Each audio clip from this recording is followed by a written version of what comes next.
more, man. Can't ask for more. With 2 games to go, the Commanders are making a change at quarterback. We explain what that means for the offense now that Carson Wentz is back under center. And the weapons Wentz will have at his disposal are kicking their game into another gear. We go inside the film room to highlight the play from Washington's wide receiver group. Plus, the Commanders still control their own playoff destiny, and that starts by taking care of business this weekend. We head down to the practice field to see how Washington is preparing for the Browns.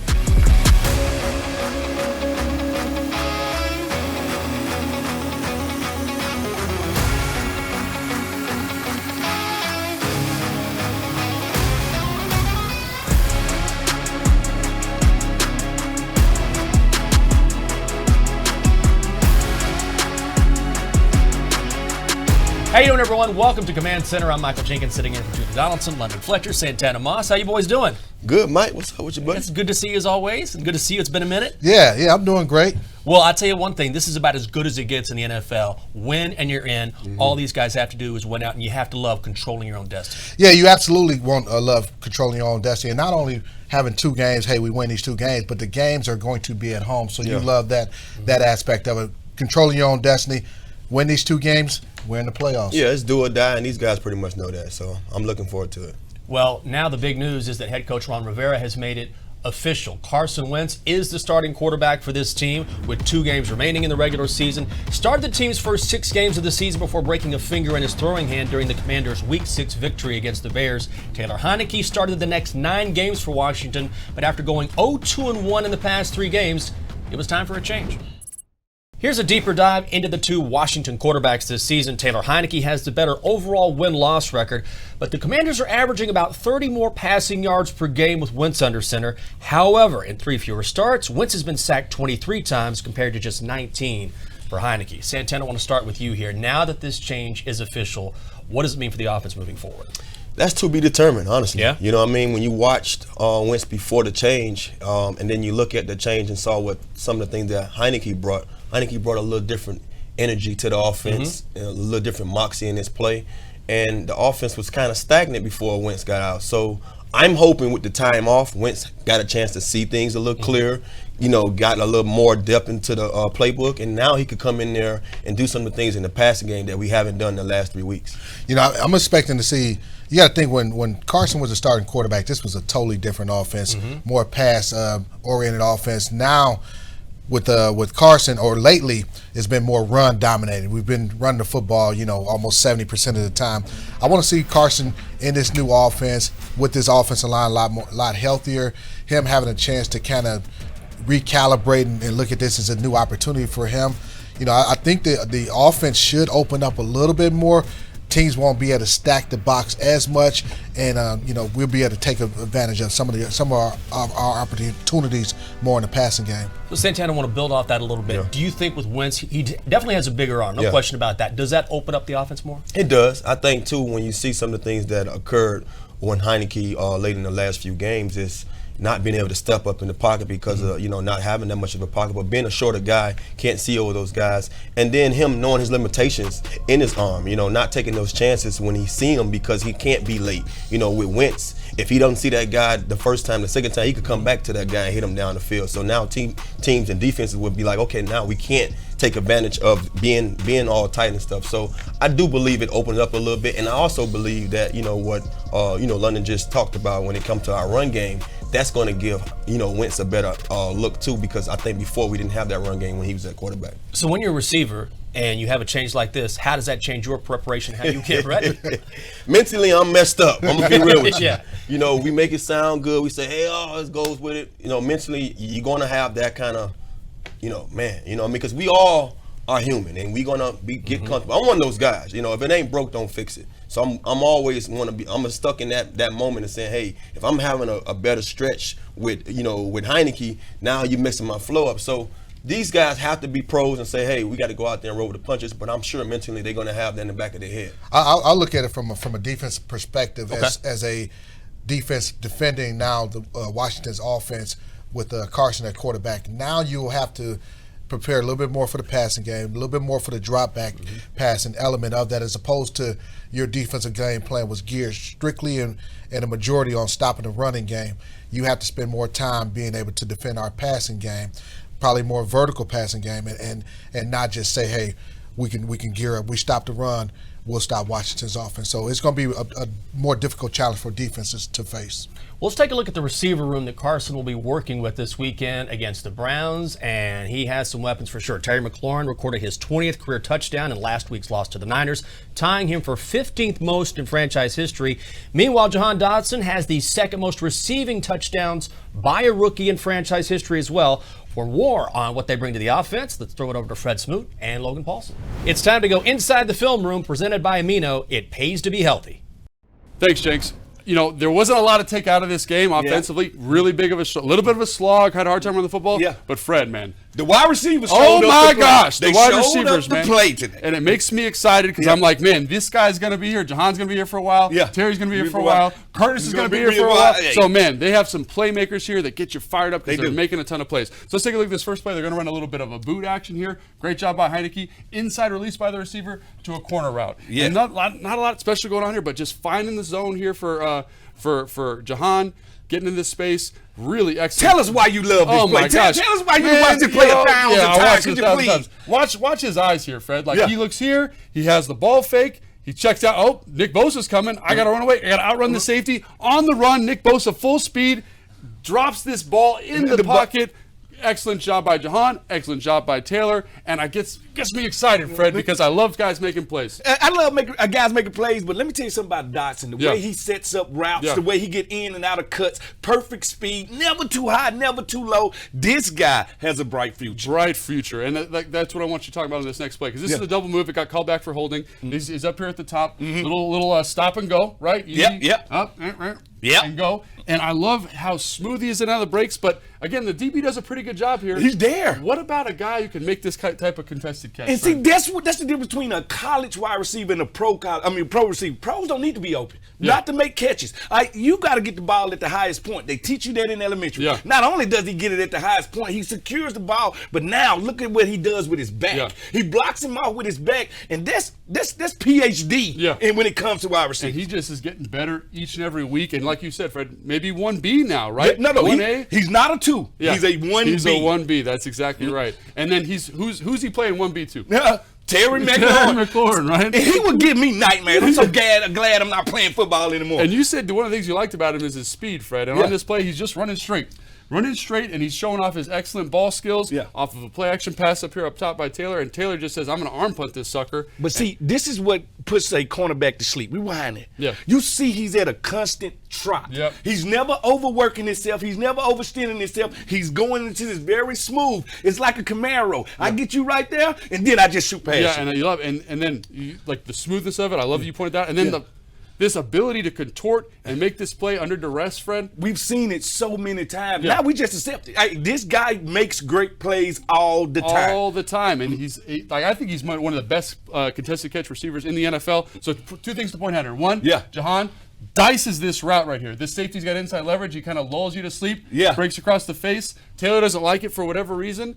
And again, look at that. Ooh. We called it hit him with the sweet Yeah. chuck. He hit him with the sweet chuck right there. He said, I'm going to show you something, then I'm going to take it away. Right. And that's what he did right there. But the guy who ends up getting the touchdown is Terry, and Terry is getting, this guy's trying to take his wallet, he's trying to take his lunch money, all this just stuff. robbing him. And then he is unperturbed by this and makes an excellent catch of the physical catch, right? And that's what Terry's. And that's what you want. Yeah. In traffic, you want your guys to be able to contest the pass. Yeah, and just to have two guys like that on the same team making plays, fantastic stuff. And then we almost forgot about I would Curtis, say, right? you said 2 guys. We got 3. That's All right. We got 3. Now, we ain't had 3 since the posse. Yeah. So this is the new posse. And so this is an easy route. Again, great job by Carson here. Under pressure, gets a man pressure here. Yeah. Great route by Curtis. What about this route, Fred, do you like? Because to me, I'm like, oh, this DB kind of screws it up. He's got his leverage helping here. Why does Curtis win on this route? Yeah, well, this is why he win. First of all, he's worried about Curtis taking this all the way there. Yeah, all the way across the field. across, And so right. he's going to open his hips, and when he open his hips, Curtis sees that. Yeah. And then that's when he's going to cut off for him. Yeah. Right now. Yeah. Right now. And that's the whole setup in it. That's why he's open later. And getting him to overplay it, right? That's Yeah. all you're doing. You're just basically subverting expectations, show him some different stuff. And Fred, you said you wanted to use the confetti today. I do. And I think it's What happened? Where my confetti at? There it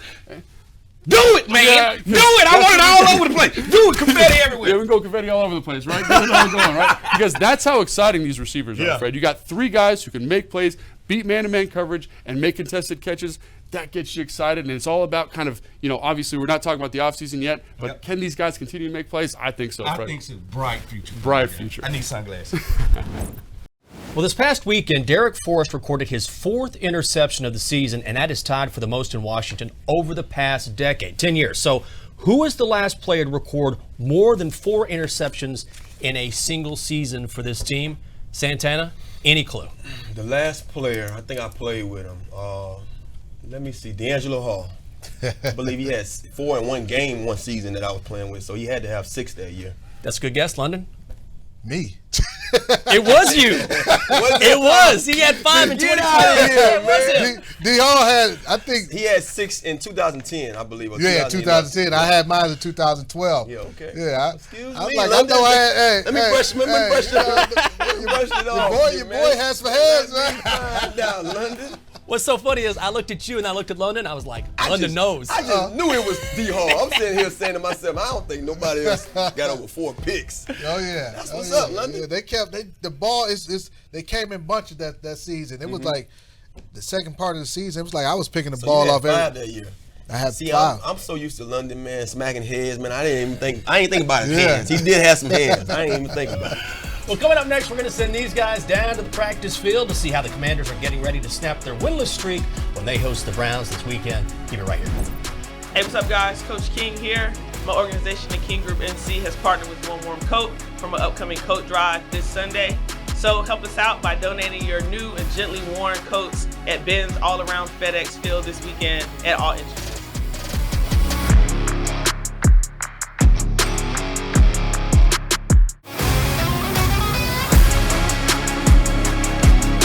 Let's go to Commanders Falcons. Brian Robinson Jr. I am a commander. All we do is win. Oh my God, did you see Brian's hat? And the give is to Robinson, going left again. Got some space, bounces off a tackle, he's got the first down. By Robinson out of the backfield. Powers ahead. What a play by the rookie. And Washington jumps out in front, Brian Robinson. That's just physical running by Brian Robinson Jr. Welcome back to Command Center. The team has announced that running back Brian Robinson Jr. is the winner of the franchise's 2022 Ed Block Courage Award. Robinson missed the first 4 games of the season after suffering gunshot wounds to his lower body in late August. Since his return, however, he leads the team in rushing yards with 710. The honor is given annually to a player from each NFL team who displays extraordinary courage in the face of adversity. It has been more than a month since Washington's last victory, a 19-13 win against the Falcons back on November 27. But with 2 games remaining in the regular season, the Commanders still control their playoff destiny. With more on how the team plans on getting back in the win column, let's send it down to the practice field with Santana and London. This is our Field Pass presented by FedEx, where now meets next. Big news from Commanders Park today, Santana. We got a quarterback change. Carson Wentz is going to be taking over at the quarterback position against the Cleveland Browns. What do you think that'll do for this offense?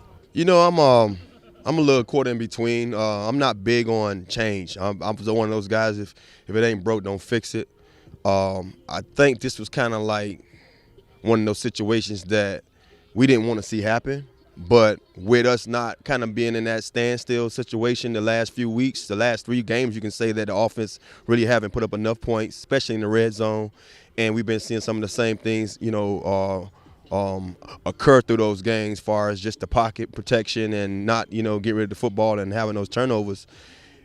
Carson's healthy again, and he's one of the reasons. I mean, he's here to probably be effective in some of them situations. So I think the change is going to happen regardless if he can be able to play with some of that stuff going on. But as a receiver, I can tell you that I will probably not be as happy because once you get in the rhythm with someone, man, you want to keep that rhythm and keep that flow. But hey, it is what it is. You got to kind of like move and adapt. Well, I think, as you look at Ron making that decision and also obviously the offensive coaches, having their opinion, and Scott Turner, I'm sure, who Ron leaned on the most for this situation.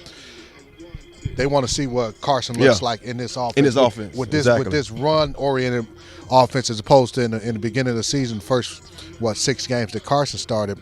a lot more pass. First 5 games, he started a lot more pass oriented. I think we were passing it nearly close to 70% of the time, but now we've almost flipped it, reversed in terms of running the ball a lot more. You know, offensive line is a little bit healthier. Protection should be better.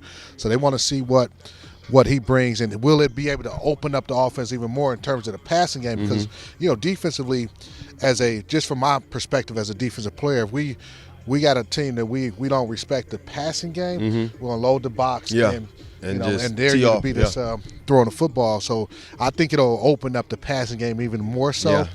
The play action, be it you as a one-on-one, a receiver one-on-one, you got to be relishing those opportunities. No doubt, and that's the first thing came to my mind. Like, hey, I talked about the turnovers. And I think that was the main reason that happened in that particular game, because the back-to-back turnovers. Because if you think about it, I believe Heineke left the game he was 3 for 18 or something. I mean, 13 for 18. And I feel like when you're having that kind of a game, it's not that bad. So the turnovers played a big role. But when you have a run game that's been I guess you can say that's been carrying our load for the last few games that have gotten us to this point, you would like to see what can Wentz do with that same kind of offensive production. So I'm like I said, I'm an optimist.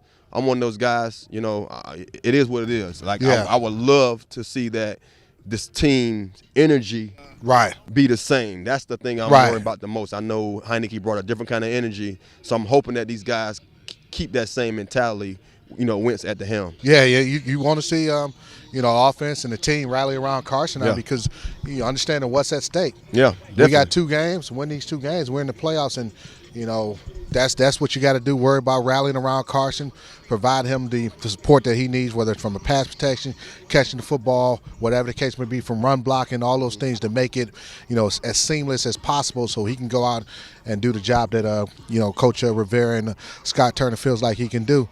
But that is it from the field pass today. Looking forward to seeing these guys play the Cleveland Browns, my hometown team, on Sunday.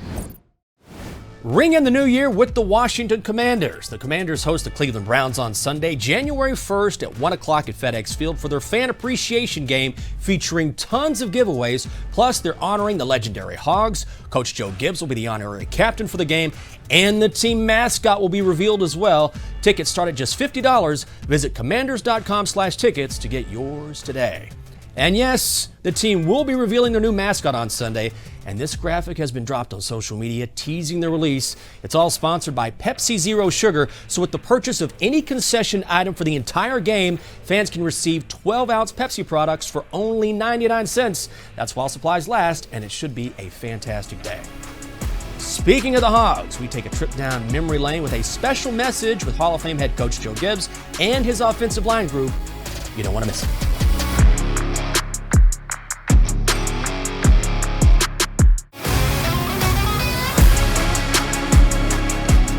So we're celebrating the Hogs. You want to talk about the Hogs? Hey guys, your boy Mark Schlereth here, and I don't know what you're going to be doing January 1st, 2023, but I know what I'll be doing. Wonder what we're going to do Sunday. Maybe we'll go hog wild. But one of the greatest things about that whole group was the fun that we had. The Hogs are very special. Not just to me, but for my fellow old linemen. That's right. Let's celebrate the Hogs. I know I do. Thank you for every member of that offensive line. Thank you, guys. This season, we are celebrating 90 with Dominion National, and we are also honoring the Hogs this weekend, Washington's offensive line unit during their Super Bowl years in the 1980s and early 90s. The term Hogs was given to the group by offensive line coach Joe Bugel during training camp before the 1982 season. During their run, the Hogs led Washington to 3 Super Bowl victories, each with a different starting quarterback. Pretty incredible. The team celebrating the Hogs and Joe Gibbs this week, and of course the late Joe Bugel will be on everyone's minds as well. And guys, you really can't think of that era of Washington football without thinking of the Hogs in that group. But really, it's not a glamorous position, but you can't have a great football team without having a great O-line. No, you can. And just thinking about this, they're the most iconic offensive line in NFL history, and probably the best offensive line in NFL history. I can remember being a kid in Cleveland and watching Redskins games back then, and them talking about the Hogs, and they made offensive line play, something a thing of beauty. I'm not one of those guys that's big on the history of football. I got into the game, when I understood it the most, and I told myself I wanted to be about it. But when I found out and learned the history of Washington championships and found out there was 3 different quarterbacks that won championships. And I'm saying, well, who was the offensive lineman?